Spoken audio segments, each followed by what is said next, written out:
முழுக்க சோம்பேறியா இருக்க விரும்புறேன். நாள் முழுக்க கஷ்டப்பட்டு வேர்வியை சிந்து உழைக்கிற தொழிலாளியா இருக்க விரும்புறேன்.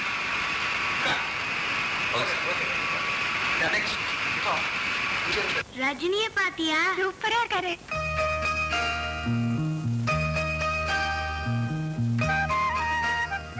ரஜினி நம்ம கிட்ட வராடா. என்ன நீ ஸ்கூல் இல்லையா? இல்ல, அதனால தான் ஷூட்டிங் பார்க்கலாம்னு வந்தோம். அங்கிள், உங்களை எனக்கு ரொம்ப ரொம்ப பிடிக்கும் அங்கிள். உனக்கு? இவனுக்கு கமலை தான் பிடிக்கும் அங்கிள். உனக்கு? அவளுக்கு கண்ணு தெரியாது அங்கிள்.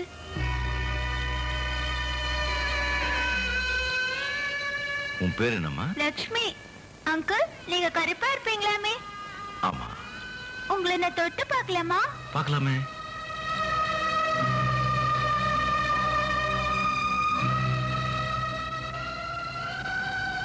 அங்கிள், நான் உங்களை பார்க்கவே முடியாதா? அப்பா, நீங்க ஓய்வெடுக்க வேண்டிய வயசுல ராப்பகலா உழைக்கிறீங்க. கண்ணு இல்லாதன்னா உங்களுக்கு பாரமா இருக்கிறத விட செத்தலாமன்னு தோணுதுப்பா. அப்படி எல்லாம் சொல்லாதப்பா. ஆமா, அப்படி சொல்லாத. என் மகனுக்கு பார்வை கிடைக்க வேற வழியே இல்லையா? இருக்கு.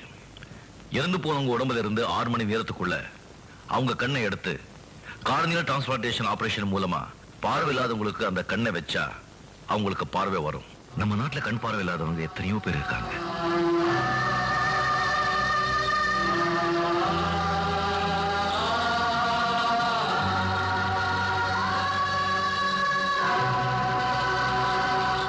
இவங்களுக்கெல்லாம் கண் பார்வை வரணும்னா நாம எல்லாரும் கண்தானம் செய்யணும்.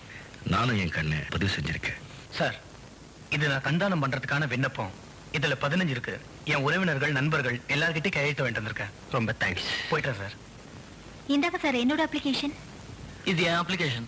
கண்தானம் பண்ணதுக்கு வயசு வரம்பு கிடையாது. 80 வயசு தாத்தா, 60 வயசு பாட்டி, கேட்ராக்ட் ஆபரேஷன் ஆனவங்க எல்லார் கண்ணும் இதுக்கு உபயோகப்படும். நிறைய பேர் கண்தானம் செஞ்சவங்க இறந்த பிறகு கூட அவங்க கண்ணு பேங்குக்கு வந்து சேராது. அதுக்கு காரணம் அவங்க உறவினர்கள் தான்.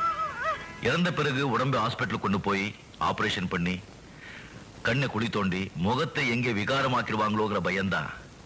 ஆனா அது தப்பு. கண்ணை எடுத்துட்டு அந்த உடம்ப எரிச்சாலோ புதைச்சாலோ இறந்து போனவங்க அடுத்த ஜென்மத்துல கண் இல்லாம பிறப்பாங்கிற மூட நம்பிக்கை இருக்கு. அது மூட நம்பிக்கை தான்.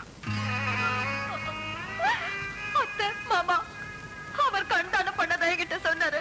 எடுத்துக்க சொல்லுங்க, அப்பதான் அவர் நெஞ்சு வேகும். பாத்தீங்களா, இறந்தவருடைய மனைவியே துக்கத்தை அடக்கிக்கிட்டு கண்ணை எடுத்துக்க சொன்னாங்க.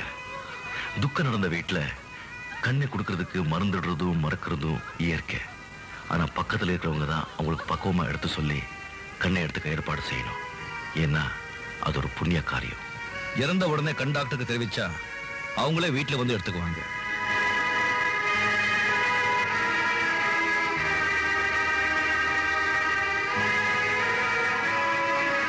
நீங்களே பாருங்க. டாக்டர் கண்ணை எடுத்துட்டாரு. ஏதாவது வித்தியாசம் தெரியுதா? பாதிக்கப்பட்ட கண்ணில் இருந்து இப்போ கார்னியாவை எடுக்கிறாங்க. தானமா கிடைச்ச கண்ணில் இருந்து எடுத்த கார்னியாவை வச்சு ஆபரேஷன் செய்யறாங்க.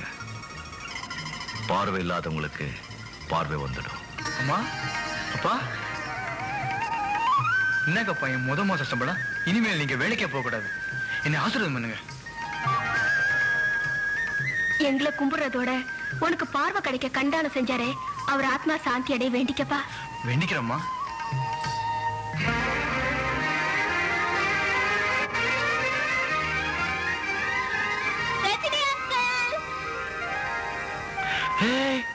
லட்சுமி தானே?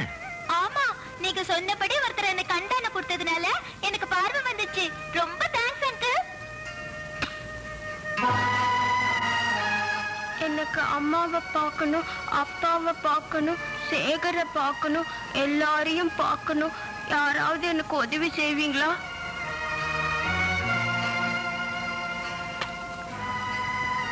இந்த அழகான குழந்தையோட பரிதாபமான வேண்டுகோளை நிறைவேற்றுறது நம்ம கடமை இல்லையா? கண்தானம் செய்யுங்க. தானத்திலேயே சிறந்தது கண்தானம்.